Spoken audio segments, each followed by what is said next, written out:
कन्नौज के विप्र कुल में जन्म हुआ किनका? माधवदास। श्री माधवदास जी का चरित्र आता है कि आप बड़े विद्वान थे, आपका विवाह हुआ और विवाह के उपरांत आपकी पत्नी ने एक पुत्र को जन्म दिया। बालक का जन्म होते ही किसी कारण से पत्नी की मृत्यु हो गई और पत्नी की मृत्यु होने पर पूरा घर बड़ा उदास, निराश, हताश हो गया। माधवदास जी ने संस्कार आदि किए और उसके बाद ऐसी विरक्ति आई माधवदास जी को। विरक्त तो पहले से ही घर वालों ने ब्याह करा दिया था, विरक्ति तो उनके चित्त में थी, परंतु पत्नी की मृत्यु से अब और ज्यादा उनकी विरक्ति जो है वो प्रगाढ़ हो गई। उन्होंने मन में विचार कर लिया कि अब सब तज हरि भज, सब छोड़ छाड़ के ठाकुर जी को भजेंगे।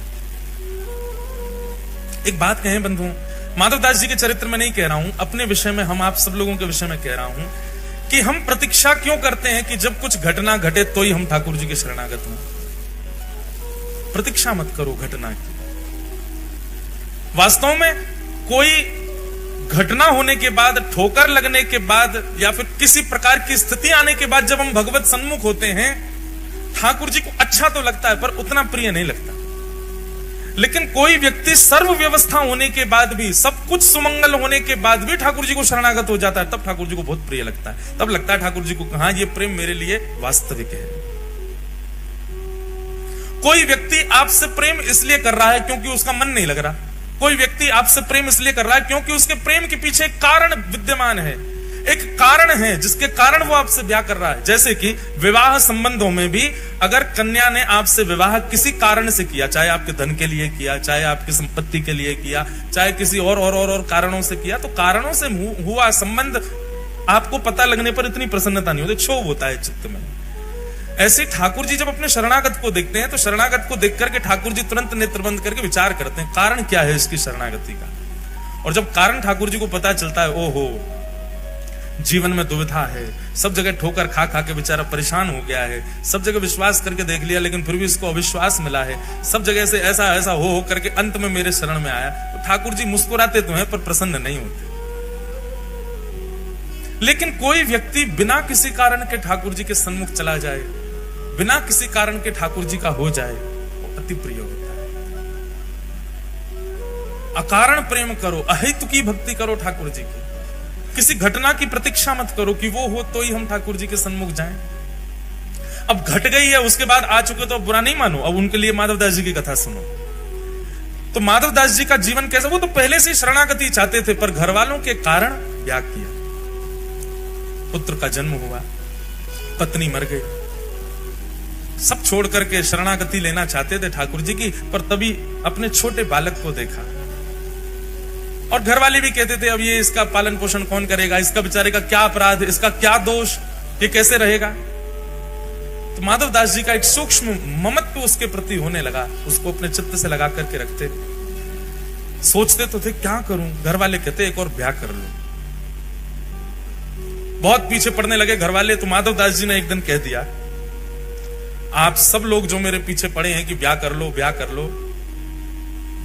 मुझे आप सब आश्वासन दे दीजिए और आश्वासन करते हुए ये बता दीजिए कि अब मेरा जिससे ब्याह होगा वो कभी नहीं पधारेगी और उससे होने वाली संतान भी कभी नहीं पधारेगी, तो मैं ब्याह करूंगा। सारे रिश्तेदार पीछे हो गए, ये कैसी बात है, ये कैसी बात है। बोले नहीं, आप कह दो कि वो नहीं मरेगी तो मैं ब्याह कर लूंगा। कोई भी इस बात पर लिखने को राजी नहीं हुआ। माधवदास जी बोले तो फिर मैं ब्याह नहीं करूंगा। रही बात इस बालक की, तो मैं इसका पोषण करूंगा। माधवदास जी उस बालक को लिए घूमते रहते। एक दिन एक बगीचा में आप बैठे थे, बालक गोद में था, मन में सोच रहे थे कि और कोई उपाय नहीं है क्या ब्याह के अलावा इस बालक के पोषण का, जिससे मैं शरणागति ग्रहण कर लूं। ये चिंतन उनका चलता ही रहता था। तभी आपने क्या देखा, सामने वृक्ष पर एक घोंसला है, उस घोंसले में से एक चिड़िया का एक अंडा छोटा सा जोर से हवा चलने पर नीचे गिरा।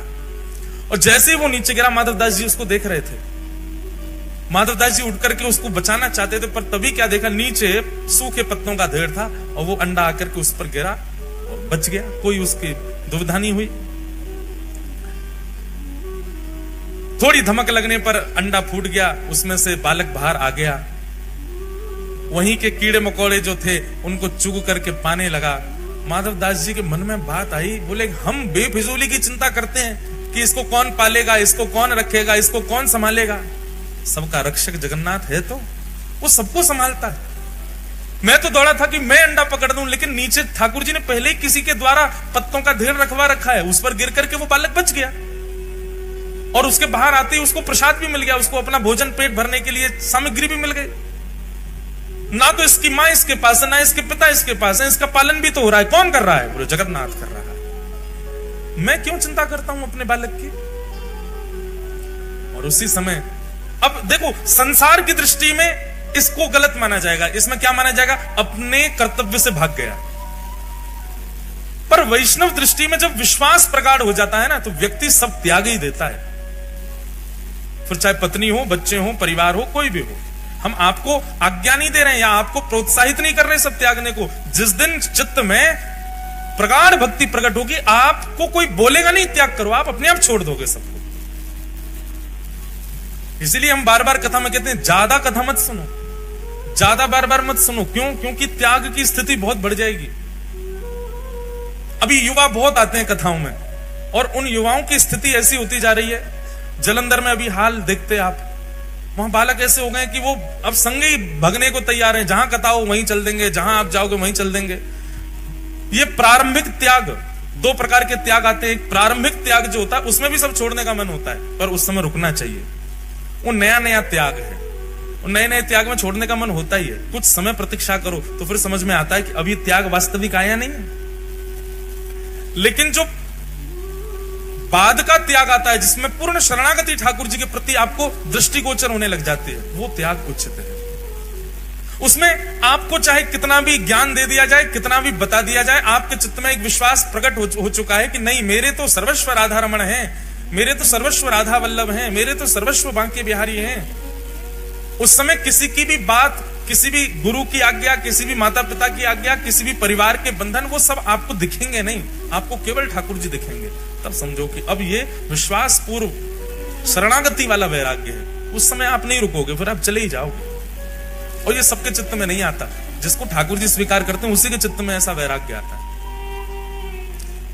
माधव दास जी के चित्त में आ चुका था। अपने पुत्र को परिवार के हवाले छोड़ करके श्री माधव दास जी जगन्नाथपुरी चले गए। माधव दास जी जगन्नाथपुरी आ गए। माधव दास जी का एक नियम था, बहुत ध्यानपूर्वक सुनना। माधव दास जी जब जगन्नाथपुरी गए तो 3 दिन तक महाप्रभु जगन्नाथ जी को उन्होंने दर्शन नहीं किया। जगन्नाथपुरी पहुंचते ही जगन्नाथ जी का श्री मंदिर देख करके रोने लगे और रोते रोते समुद्र के किनारे बैठ गए और जाकर के अपने आप को कोसते हुए रुदन करने लगे। किसी ने पूछा माधव दास जी ने दर्शन क्यों नहीं किया? बोले माधव दास जी अपने मन में विचार करने में 21 वर्ष का हो गया, अपने 21 वर्ष मैंने विषय भोग में व्यतीत कर दिए, जगन्नाथ जी की शरण में पहले क्यों नहीं आया? इस उदासी से बैठे जगन्नाथ वहां समुद्र के तट पर जाके और अपने आप को दंड दे रहे हैं। ना कुछ पा रहे हैं, ना कुछ पी रहे हैं, ना कुछ पा रहे हैं, बस एक निष्ठ होकर रुदन करते जा रहे हैं और बार बार स्वयं को कोस रहे हैं। मैंने 21 वर्ष निकाल दिए।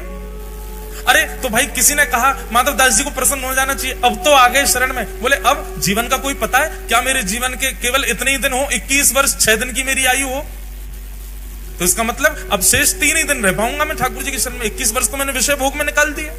इस बात से परेशान होकर रोने लगे।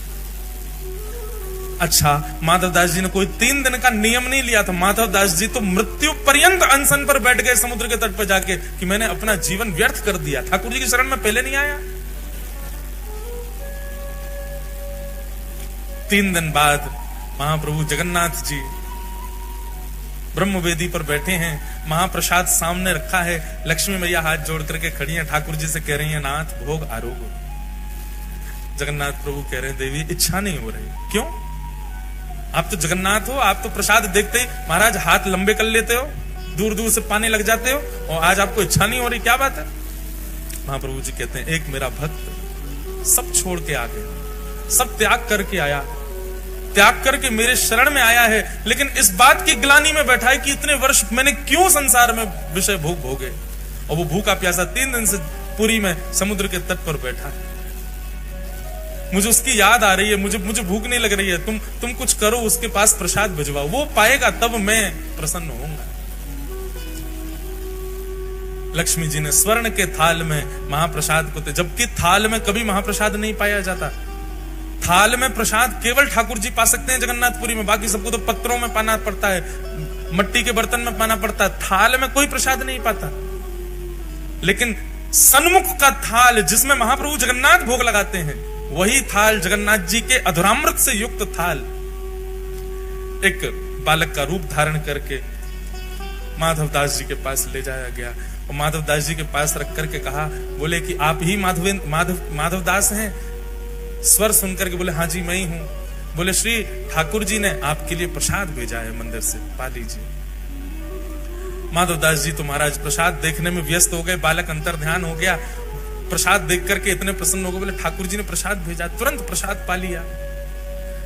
प्रातः काल होते ही मंदिर में थाल नहीं मिला, सब जगह हाहाकार मच गई, पुजारियों पर प्रश्न चिन्ह उठाने लगे। गजपति महाराज ने पुजारियों को खड़ा किया, थाल कहां गया ठाकुर जी का? सब बोले हमने तो भीतर ही पधराया, पता नहीं कहां गया। ठाकुर जी ने गजपति राजा को स्वप्न आदेश दिया, बोले चिंता नहीं करो, समुद्र के तट पर माधवदास नाम के भक्त हैं, उनके पास ही वो थाल में नहीं भिजवाया था, क्योंकि वो 3 दिन से अनशन पर बैठे थे।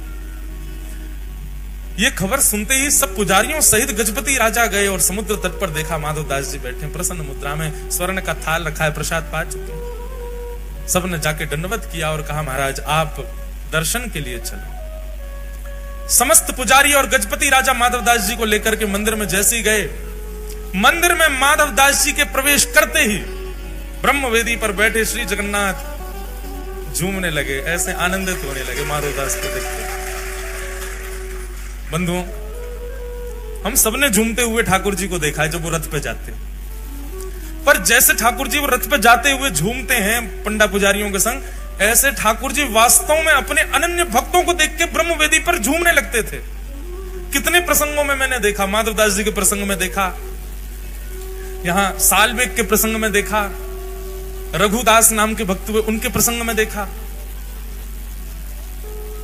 ठाकुर जी ऐसे झूमते थे, मस्त मदमस्त हो जाते, जैसे मानो कोई वस्तु हो। अब हमारे जो जगन्नाथ जी है ना, भागवत जी वाले, ये भी झूम जाते हैं। कई बार कथा में जोरदार कीर्तन होता है तो जोर से माइक बजता है तो ये भी ऐसे झूमते हैं, कभी कभी दिखते हैं। तो ठाकुर जी झूमने लगे माधवदास को, और जैसे ही झूमने लगे सब पंडा पुजारी जय जयकार करने लगे, हरि हरि बोलो, हरि हरि बोलो। महाप्रभु प्रसन्न हो गए माधवदास को देख करके। माधवदास जी ने प्रथम दर्शन किया श्री जगन्नाथ जी का।